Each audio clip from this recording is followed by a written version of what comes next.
Investment risk అనేది market ఒడిదుడుకులకు లోబడి ఉంటుంది. ఇన్వెస్ట్ చేసే ముందు అందుకు సంబంధించిన వివరాలను క్షుణ్ణంగా తెలుసుకున్నాకే పెట్టుబడులు పెట్టండి. ఈ కార్యక్రమం నిపుణులు, అనుభవజ్ఞుల సూచనలు, సలహాల మేరకు మాత్రమే నడుస్తుంది. మీ పెట్టుబడులకు ఏబిఎన్ ఆంధ్రజ్యోతి ఎటువంటి బాధ్యత వహించదు.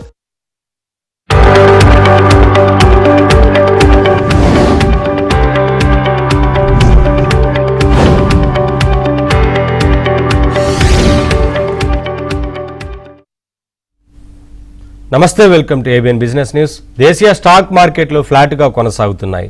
సెన్సెక్స్, నిఫ్టీ లాభ నష్టాల్లో ఊగిసలాడుతున్నాయి. Apollo hospital, Bajaj auto, Trent షేర్లు లాభాల్లో ఉండగా Shriram finance, HUL, Bharti Airtel, Tech Mahindra షేర్లు నష్టాల్లో కొనసాగుతున్నాయి. వాటి మార్కెట్ సంబంధించి అనాలిసిస్ అందించడానికి ప్రముఖ బిజినెస్ అనలిస్ట్ శేషు గారు మనతో పాటు లైవ్లో జాయిన్ అవుతున్నారు. వారితో మాట్లాడి మరిన్ని విషయాలు తెలుసుకుందాం. శేషు గారు నమస్తే అండి. నమస్తే అండి. సరే, ఏంటి వాళ్ళ మార్కెట్ గురించి ఏం చెప్తారు సార్? నెక్స్ట్ ఎలా ఉండొచ్చు ట్రెండ్? అంటే ఈ రోజు మార్కెట్స్ కానీ గమనిస్తే ఓపెనింగ్ అటు గ్యాప్ అప్ గా రావడం చూసాము. అంటే గ్లోబల్ మార్కెట్స్ పరంగా మరీ ముఖ్యంగా ఏషియన్ మార్కెట్స్ చాలా అంటే చాలా, ఫర్ ఎగ్జాంపుల్ చూడాలి అంటే కోస్పి సౌత్ కొరియన్ మార్కెట్స్ 8.5% పెరిగిందండి. అదేవిధంగా రికార్డ్ హైలో క్లోజ్ అయింది. నిక్కే కూడా రికార్డ్ హైలో క్లోజ్ అయింది, దగ్గర 3.2% పెరిగింది. మన మార్కెట్స్ మాత్రం ఫ్లాట్ కొంచెం పాజిటివ్ గా ఓపెన్ అయినా కూడా హయ్యర్ లెవెల్స్ లో సస్టైన్ కాలేక ఇప్పుడే మార్కెట్స్ నిఫ్టీ ఫ్లాట్ గా రావడం చూసాము. మైనస్ లో కూడా వెళ్ళింది అనమాట నిఫ్టీ. సో కొంచెం హై నుంచి బాగా కరెక్ట్ అయింది. అయితే నిన్న మాత్రం లో నుంచి బాగా రికవర్ అయ్యాము. మన మార్కెట్స్ ఈ రోజు కొంచెం ఆపోజిట్ గా, నిన్నటికి ఆపోజిట్ గా ఉంది. నిన్న లో నుంచి రికవర్ అయితే ఈ రోజు హై నుంచి కరెక్ట్ అయింది. ఓవరాల్ గా మార్కెట్స్ నేను కూడా ఒక రేంజ్ లో ఉండే అవకాశాలు ఉన్నాయండి. 23,200 డౌన్ సైడ్, మరోవైపు హైయర్ సైడ్ గా చూసుకుంటే 24,200 నుంచి 400 లెవెల్స్ లో ఉండే అవకాశాలు ఉన్నాయి. అయితే క్రూడ్ ఆయిల్ కొంచెం నిన్న మళ్ళీ 100 బిలో 9x రావడం చూసాము. క్రూడ్ ఆయిల్ కరెక్ట్ కావాలి. గ్లోబల్ గా అందరూ కూడా చూస్తున్నది ఏంటి అంటే క్రూడ్ ఆయిల్ కరెక్షన్ కోసం చూస్తున్నారు. ఎందుకంటే ఎకానమీస్ లో చాలా దేశాల్లో బాగా ఇన్ఫ్లేషన్ అనేది పెరగడం స్టార్ట్ అయింది. నెక్స్ట్ 6 నెలలు ఇన్ఫ్లేషన్ పెరిగే అవకాశాలు ఉన్నాయి. సో ఎంత త్వరగా మనకి క్రూడ్ ఆయిల్ పడడం స్టార్ట్ అయితే అప్పుడు మనకి పాజిటివ్ అని చెప్పొచ్చు. బట్ ఓవరాల్ గా మార్కెట్స్ అయితే రేంజ్ బౌండ్ లో ఉండే అవకాశాలు ఉన్నాయి. మరోవైపు రూపీ కంటిన్యూస్ గా వీక్ అవడం కూడా ఒక మనకి నెగిటివ్ గా చూడాలి. బట్ నేను కూడా ఈ రోజు క్లోజింగ్ విషయానికి వస్తే నిఫ్టీ ప్రస్తుతం ఉన్న లెవెల్స్ లోనే క్లోజ్ అయ్యే అవకాశాలు, అంటే ఫ్లాట్ గా క్లోజ్ అయ్యే అవకాశాలు ఉన్నాయండి. కాల్ ఉన్నారు సార్, శ్రీనివాస్ కాల్ చేస్తున్నారు. శ్రీనివాస్ గారు నమస్తే అండి, మాట్లాడండి. శేషు గారితో డౌట్ అంటే చెప్పండి. నమస్తే సార్. శేషు సార్ నమస్తే అండి. నమస్తే అండి సార్. వాళ్ళ నాకు 100 షేర్స్ ఉన్నాయి సార్. నేను ఆల్రెడీ హోప్స్ వదిలేస్తున్నాను, కానీ ఈ మధ్య మనకి కొంచెం ఈవీ ట్రెండ్ నడుస్తుంది కదా, ఇప్పటికి 40% లాస్ లో ఉన్నాను. ఉంచుకోవచ్చు అంటారా? ఓలా ఎలక్ట్రికల్స్ చెప్పండి. నాకు 40% లాస్ లో ఉన్నాను సార్. 100 షేర్లు ఉన్నాయి. ఆల్రెడీ హోప్స్ ముందు అయితే వదిలేస్తున్నాను. ఇప్పుడు ఈవీ నడుస్తుంది కదా, కొంచెం ఏమన్నా హోప్స్ పెట్టుకోవచ్చా? అంటే ఒకటండి, ఫ్యూచర్ అంతా ఈవీకి బాగా అనుకూలంగా ఉంటుందండి, అందులో డౌట్ లేదు. మరీ ముఖ్యంగా రీసెంట్ గా జరిగిన పరిణామాలు, అంటే లైక్ వార్ సిచ్యువేషన్ ఒకటి, తర్వాత గ్లోబల్ గా క్రూడ్ ఆయిల్ పెరగడం, ఇవన్నీ కూడా ఈవీకి చాలా పాజిటివ్ అంశాలు అనమాట. అయితే మీరు గమనించాలి, ఓలా కాకుండా మీరు వేరే దానికి సెలెక్ట్ చేసుకోవడం బెటర్ అండి. ఓలా ఎందుకంటే మనకి స్టార్టింగ్ పెద్దగా వెళ్ళాలనే ఉద్దేశంతో క్వాలిటీ లేని ప్రొడక్ట్స్ ని లాంచ్ చేయడం చూసాము. సో క్వాలిటీ ఇష్యూస్ రావడం చూసాము. ఇంకా అప్పటి నుంచి కూడా అంటే ఒక బిజినెస్ లో నమ్మకం పోతే మళ్ళీ రాదండి. సో కస్టమర్ అనేవాడు మళ్ళీ రాడనమాట. కాబట్టి ఓలాలో పెద్దగా పెరిగే 100% మీరు ఏదైతే అన్నారో అది నేను ఏకీభవిస్తాను. ఈవీ రిలేటెడ్ స్టాక్స్ నెక్స్ట్ 2-3 ఏళ్ళు కదా, నెక్స్ట్ 5 ఏళ్ళు బాగుండే అవకాశాలు ఉంటాయి. కాకపోతే ఓలా లాంటి స్టాక్ కాకుండా వేరే స్టాక్ ని సెలెక్ట్ చేసుకోవడం బెటర్. ఇప్పుడు ప్రస్తుతానికి వెయిట్ చేసి ఈ వేవ్ లో, ఈవీ వేవ్ లో ఇందులో కూడా కొంత ర్యాలీ వస్తే మీరు ఎగ్జిట్ తీసుకోండి. వలెక్ట్రా గ్రీన్ కుపిడ్ గురించి అడుగుతున్నారు సార్, ఎగ్జిట్ అవ్వమంటారా, హోల్డ్ చేయమంటారా అని? ముందుగా క్యూపిడ్ లో ప్రాఫిట్ బుక్ చేసుకోమని చెప్తానండి. క్యూపిడ్ లో ఇది మంచి టైం అనమాట ఎగ్జిట్ కావడానికి. రీసెంట్ గా బాగా పెరిగింది, మల్టీ బ్యాగర్ అయిపోయిన స్టాక్. చాలా వాల్యుయేషన్స్ పరంగా చాలా చాలా ఎక్స్పెన్సివ్ అనమాట. కాబట్టి క్యూపిడ్ లో మీరు ఎగ్జిట్ తీసుకోండి. ఓలాల్ కంటిన్యూ ఒలెక్ట్రా గ్రీన్ టెక్ ని కంటిన్యూ చేసుకోమంటాను. లాంగ్ టర్మ్ కోసం ఒలెక్ట్రాలో కంటిన్యూ చేసుకోమంటాను. క్యూపిడ్ లో మాత్రం ఎగ్జిట్ తీసుకోమని చెప్పి. నెక్స్ట్ కాలర్ సాంబమూర్తి చేస్తున్నారు. సాంబమూర్తి గారు నమస్తే అండి, మాట్లాడండి. నమస్తే అండి, గుడ్ మార్నింగ్ అండి, గుడ్ ఆఫ్టర్నూన్. డేటా ప్యాటర్న్ ఒకటి, ఎంసీఎక్స్ ఒకటి అండి. డేటా ప్యాటర్న్స్ చెప్పండి, ఏం చేయాలి? అంటే 41లో తీసుకున్నాను 2, ఎంసీఎక్స్ కూడా 32లో తీసుకున్నాను. ఈ లాంగ్ టర్మ్ బాగుంటాయి లేకపోతే? ఎంసీఎక్స్ అయితే మల్టీ కమాడిటీ ఎక్స్చేంజ్ అనేది అంటే మొనోపలి స్టాక్ అండి. ఇది ఎవరు కూడా లేరు, ఉండరు కూడా ఫ్యూచర్ లో. కాబట్టి ఈ మనం ఎలా స్టాక్ మార్కెట్స్ లో ఎన్ఎస్సి బిఎస్సి ఎలానో ఎంసీఎక్స్ అనేది కమాడిటీ మార్కెట్ లో అలా అనమాట. అయితే ఇది ఏంటి అంటే ఎక్కడ కొన్నాము అనేది ఇంపార్టెంట్. అంటే ఈ మధ్యకాలంలో మనం చూసిన దీంట్లో కూడా వాల్యూమ్స్ బాగా పెరిగాయి, మొన్న రిజల్ట్ అద్భుతంగా వచ్చాయి. సో అంత బాగుందండి. కాకపోతే ఏంటంటే మనం కొనే టైమింగ్ అనేది ఇంపార్టెంట్. మీరు ఎంత డౌన్ కి వెళ్ళినా కూడా కంగారు పడకండి, ఇంకా కొనండి. కిందకి వెళ్ళినప్పుడల్లా కూడా ఎంసీఎక్స్ స్లోగా మీరు అక్యుములేట్ చేసుకోండి. బాగా పడుతున్న టైంలో స్మార్ట్ వర్క్ చేసి కరెంట్ అవర్స్ లో కొంచెం ఎక్స్పెన్సివ్, కొంత కిందకి రావడానికి అవకాశం ఉంది. బట్ లాంగ్ టర్మ్ కి మల్టీ కమాడిటీ ఎక్స్చేంజ్ బాగుండే అవకాశం ఉంది. ఇక డేటా ప్యాటర్న్స్ విషయానికి వస్తే ఇది కూడా మంచి కంపెనీ అండి. డిఫెన్స్ ఏరోస్పేస్ దాంట్లో ఉన్నారు, ఎలక్ట్రానిక్స్ దాంట్లో ఉన్నారు అనమాట. కాకపోతే ఇది కూడా ఎక్స్పెన్సివ్ స్టాకే. రీసెంట్ నెంబర్స్ గొప్పగా రాలేదు, లేటెస్ట్ క్వార్టర్ రిజల్ట్స్ గొప్పగా లేవు. సో ఈ స్టాక్ లో అయితే కరెక్షన్ అనేది అంటే ఇంకా కొంచెం కిందకి రావడానికి అవకాశం ఉంది. 3.8 లెవెల్స్ ని టెస్ట్ చేయొచ్చు. ఒకవేళ 3.8 దాకా అది హోల్డ్ లేకపోతే మరింత కిందకి కూడా రావచ్చు. ప్రస్తుతానికి ఉన్న పొజిషన్ హోల్డ్ చేయండి. ఫ్రెష్ గా అయితే బయింగ్ వద్దండి. డేటా ప్యాటర్న్స్ కొంచెం వెయిట్ చేయండి. మంచి కరెక్షన్స్ లో మాత్రమే ఫ్రెష్ ఎంట్రీ తీసుకోండి. నెక్స్ట్ కలర్ కోటేశ్వరరావు చేస్తున్నారు. కోటేశ్వరరావు గారు నమస్తే అండి, మాట్లాడండి. నమస్తే అండి. టెక్ మహేంద్ర 1810 లో ఉన్నాయండి, 1810 ఉన్నాయి. టాటా పవర్ 465 లో ఉన్నాయండి. ఇది చాలా స్ట్రక్ అయిపోయినాయి అక్కడ. 2 years నుంచి ఏమన్నా ముందు యావరేజ్ చేయమంటారు టెక్ మహేంద్ర 1 year ఇంకేమన్నా రేటు? టెక్ మహేంద్ర ఇంకోటి టాటా పవర్ 465 లో ఉన్నాయి సార్. టాటా పవర్ చాలా ఓకే అండి. టాటా పవర్ చాలా స్లోగా ఉంటుంది. ఏమి అంటే చాలా అంటే చాలా స్లోగా ఉంటుందండి. ఏమాత్రం కూడా మనకి ఫాస్ట్ గా పెరిగే స్టాక్ కాదు, ఫాస్ట్ గా బాగా పడిపోయే స్టాక్ కూడా కాదు. తర్వాత లాస్ట్ 2 క్వార్టర్లో రిజల్ట్స్ టాటా పవర్ లో చాలా డిసప్పాయింట్మెంట్ చేశాయని చెప్పొచ్చు. కాకపోతే ఏంటంటే మీరు లాంగ్ టర్మ్ ఉద్దేశం ఉంటే కంటిన్యూ చేయండి. మరీ షార్ట్ టర్మ్ కోసం అయితే మాత్రం టాటా పవర్ లో పెద్ద రిటర్న్స్ అయితే రావండి.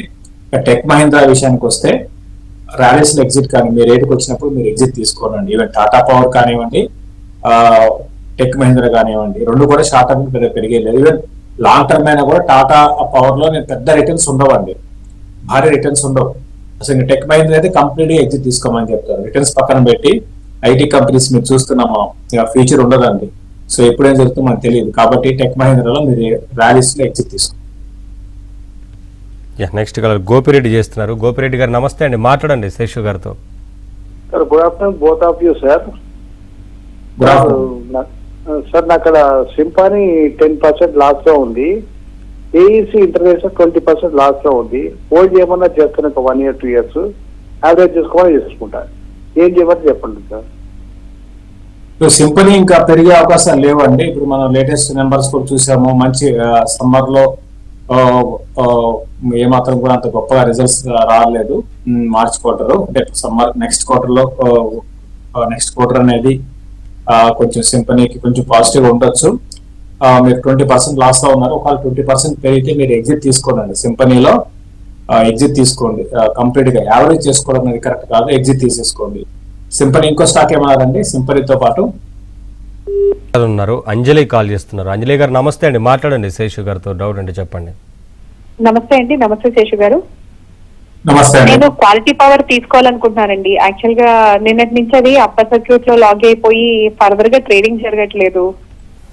దాని గురించి కొంచెం చెప్పగలరా? అలాగే ఈఎంఎస్ సెక్టర్ లో Q4 రిజల్ట్స్ వచ్చిన తర్వాత మీ దృష్టిలో కొంచెం బాగున్న షేర్స్ సజెస్ట్ చేయగలరా అండి, long term and short term కి?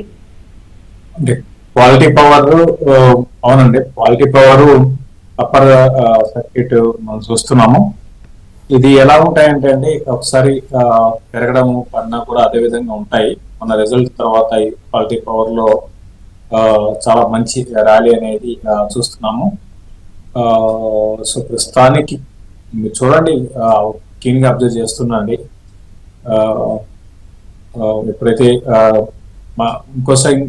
ఇంకోటి ఏంటంటే ఇప్పుడు 5% ప్లస్ లో ఉంది. అట్లనే వీక్ ఆర్మ్ స్టార్ట్ అయితే అట్లే -5% లో రోజు కూడా వెళ్ళి కొన్ని రోజులు ఇలా ఉండే అవకాశాలు ఉంటాయి.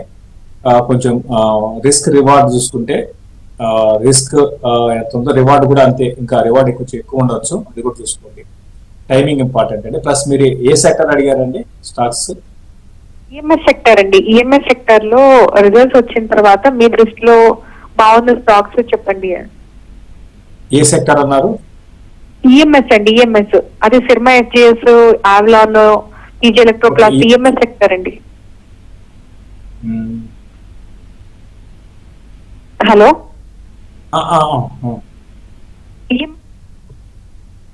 ఈఎంఎస్ సెక్టర్ లో అంటే అండి సినిమా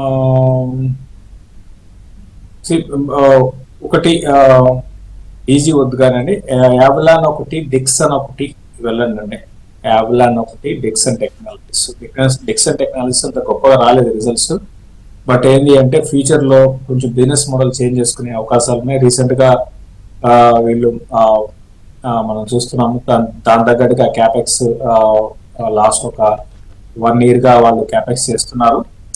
కాబట్టి దాని రిజల్ట్ రావాలి అంటే కొంచెం టైం పట్టచ్చు. అయితే ఈఎంఎస్ సెక్టర్ లో దాదాపు అన్ని స్టాక్స్ బాగా పెరిగిపోయాయండి. అన్ని కూడా ఎక్స్పెన్సివ్. ఏది చెప్పాలి అన్నా కూడా కొంచెం భయంగానే ఉంటుంది. ఎందుకంటే ఎక్స్పెన్సివ్ అయినప్పుడు ఆబ్వియస్ గా రేపు పొద్దున మార్కెట్ పడితే అవి బాగా ఎక్కువ కరెక్షన్ రావడానికి అవకాశం ఉంటుంది. ఉన్న వాటిలో ఇది కూడా ఎక్స్పెన్సివే. అవలాన్ టెక్నాలజీస్ అని ఇది కూడా ఎక్స్పెన్సివ్ అయినా సరే కరెక్షన్స్ లో తీసుకోండి అవలాన్ technologies. Sir, blue jet health care stock current price లో కొనవచ్చు అని అడుగుతున్నారు. బ్లూ జెట్ అనేది లాస్ట్ అంటే ఈ మధ్య కాలంలో లిస్ట్ అయిన కంపెనీ అంటే బ్లూ జెట్ హెల్త్ కేర్ బాగా హైప్ క్రియేట్ చేసింది ఈ స్టాక్. సో లిస్టింగ్ తర్వాత ఎవరెక్కడ కొన్నా కూడా అందరికీ నష్టాలు కల్పించిన స్టాక్ అనమాట. లిస్టింగ్ తర్వాత కొంచెం పెరిగింది, అక్కడ నుంచి మన 900 దాకా వెళ్ళి పడింది. వద్దండి, ఈ స్టాక్ లో ఫ్రెష్ బయింగ్ అయితే వద్దని చెప్తాను. నెక్స్ట్ కాలర్ దినేష్ చేస్తున్నారు. దినేష్ గారు నమస్తే అండి, మాట్లాడండి. Hello sir, good afternoon sir. DSM fresh foods 120 ఉన్నాయి సార్ యావరేజ్ లో. అది ఉంచాలా లేకపోతే తీసేయాలా? అండ్ ఇంకోటి నెట్వర్క్ ఇప్పుడు ఎంట్రీ అవ్వచ్చు అండి, నెట్వర్క్ టెక్నాలజీస్. ఫస్ట్ స్టాక్ ఏమన్నారు? డిఎస్ఎం ఫ్రెష్ ఫుడ్స్, లైక్ మన డామినోస్ ఉంది కదా, dominoes parent company, DSM fresh foods. Okay, అది ఇంకోటి అండి నెట్వర్క్ ఎంట్రీ తీసుకోవచ్చా అండి ఇప్పుడు? Network technologies DSM fresh foods.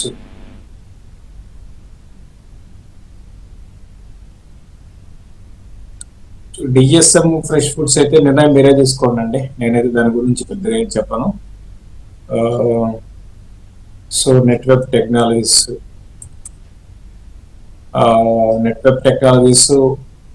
తీసుకోవచ్చండి. బాగా కరెక్షన్ లో మీరు తీసుకోవడానికి ప్రయత్నం చేయండి, తీసుకోండి. మంచి రిజల్ట్ బాగున్నాయి, చాలా బాగుంది, మీరు కొనండి. కాకపోతే ఏంటంటే ఇటువంటివన్నీ కూడా బాగా ఎక్స్పెన్సివ్ అనమాట. కాబట్టి ఏంటంటే కరెక్షన్స్ లో కొనుక్కోనండి. లాంగ్ టర్మ్ ఉద్దేశం ఉంటే మంచి కరెక్షన్స్ లో ఒకేసారి కాకుండా డిఫరెంట్ బయింగ్ పాయింట్స్ లో మీరు కొనుక్కోవడం ప్రయత్నం చేయండి. నెక్స్ట్ కలర్ సతీష్ చేస్తున్నారు. సతీష్ గారు నమస్తే అండి, మాట్లాడండి శేషు గారితో. సార్ నమస్తే సార్.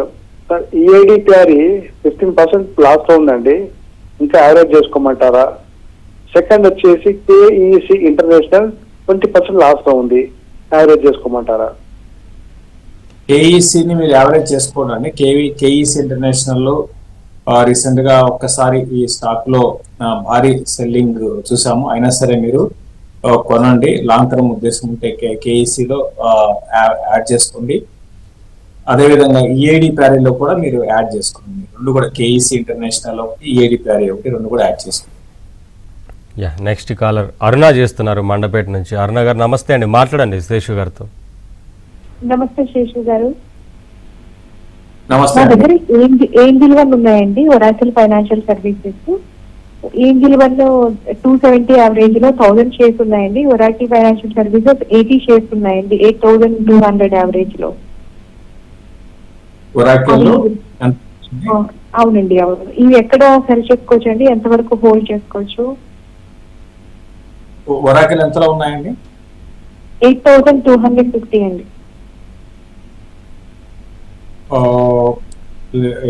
చాలా రోజుల తర్వాత ఒరాకిల్లో మనకి మంచి రిజల్ట్స్ రావడం చూసామండి.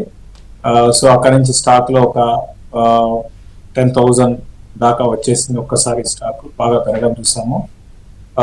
సో నేను కూడా ఇంకా కొంచెం ముందుకు వెళ్ళే అవకాశాలు ఉన్నాయండి. ఎక్కడ బుక్ చేసుకోవాలి అంటే మనం చెప్పలేం కానీ, బట్ 15 to 20% ఇక్కడ నుంచి ర్యాలీ మనం ఎక్స్పెక్ట్ చేయొచ్చు.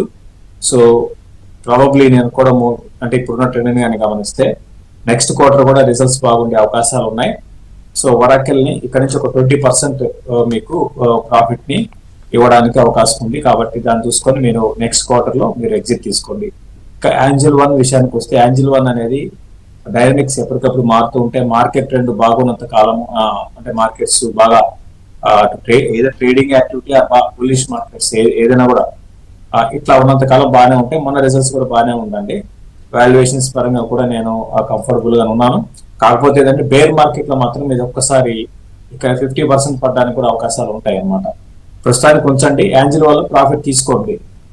ఎప్పుడు ప్రాఫిట్ తీసుకుంటారు ఏంటి అనేది అంటే, ఇప్పుడు ఆల్రెడీ 52 హైక్ ఉంది కాబట్టి ఇక్కడ నుంచి ఇంకా కొంచెం నేను కూడా 380 లెవెల్స్ అనేది కొత్త ప్రాఫిట్ బుకింగ్ అంటాను. ఆ లెవెల్స్ లో మీరు ప్రాఫిట్ తీసుకోండి.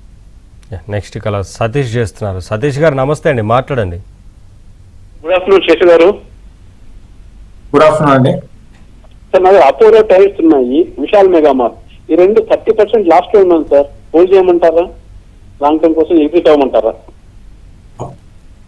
విశాల్ మెగా మార్ట్ ఇవన్నీ కూడా ఏంటంటే అండి, మనకి ఫస్ట్ మీరు స్టాక్స్ లో ఇన్వెస్ట్ చేస్తున్నప్పుడు చాలా మంది ఏంటంటే ఈ విశాల్ మెగా మార్ట్ గురించి బాగా ఒక టైంలో బాగా చెప్పడం జరిగింది. అందరూ కూడా బుల్లిష్ అయిపోయి ఉన్నాం చూసాము. ఇవన్నీ కూడా ఎలా ఉంటాయంటే అండి, అంటే సస్టైన్ గా ఉండవండి.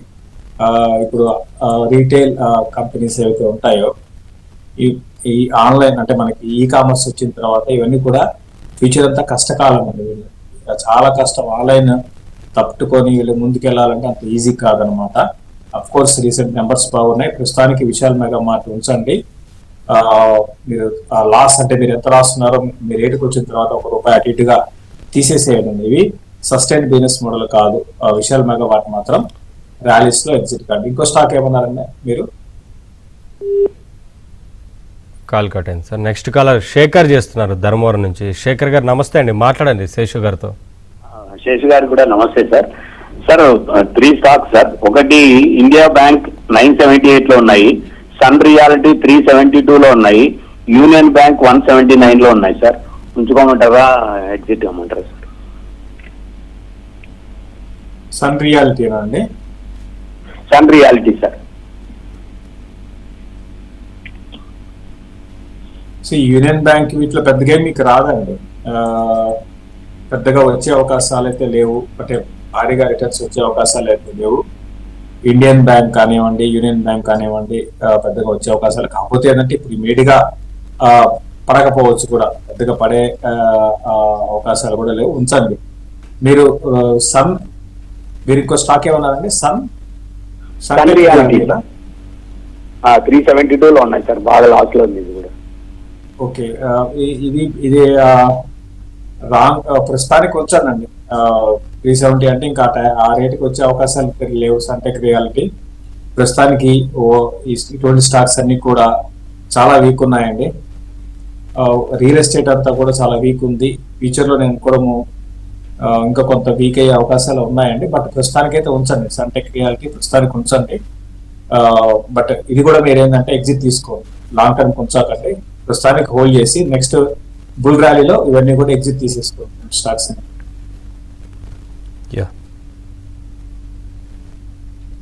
సార్ డిఎల్ఎఫ్ 11% లాస్లో ఉన్నారు, హోల్డ్ చేయమంటారా ఎగ్జిట్ అవ్వమంటారా అని అడుగుతున్నారు. ప్రస్తుతానికి రియల్ ఎస్టేట్ అన్ని కూడా చాలా వీక్ ఉన్నాయండి. దాదాపు ఇదని కాదు, ఇప్పుడు సన్టెక్ రియాలిటీ కావచ్చు, ఇంకోటి కాదు, బ్రిగేడ్ కావచ్చు, ఇంకోటి ఏ రియల్ ఎస్టేట్ కంపెనీ కూడా ట్రెండ్ అప్ ట్రెండ్ అయితే లేదు. లోదా డెవలపర్స్ కావచ్చు, ఇవన్నీ కూడా ఓవరాల్ గా మీరు గమనిస్తే లాస్ట్ కొన్ని రోజులుగా మన ఇండియాలో రియల్ ఎస్టేట్ ప్రైసెస్ అనేది బాగా వీక్ అవుతున్నాయి.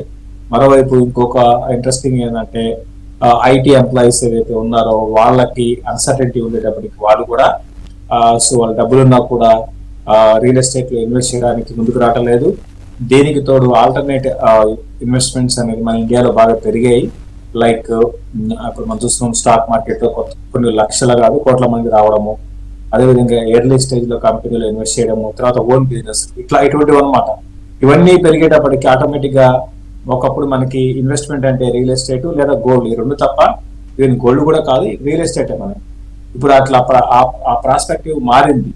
కాబట్టి ఏంటంటే మీరు జాగ్రత్తగా రియల్ ఎస్టేట్ లో జాగ్రత్త పడి మీరు స్టాక్స్ లో ర్యాలీస్ లో ఎగ్జిట్ తీసుకొని ప్రస్తుతానికి ఉంచి నెక్స్ట్ అప్ ట్రెండ్ లో ఎగ్జిట్ తీసుకోమని చెప్తాను. Thank you sir, thanks for joining sir. Welcome అండి. ఇది వాళ్ళ ABN business news. Latest news కోసం చూస్తూనే ఉండండి ఏబిఎన్ ఆంధ్రజ్యోతి.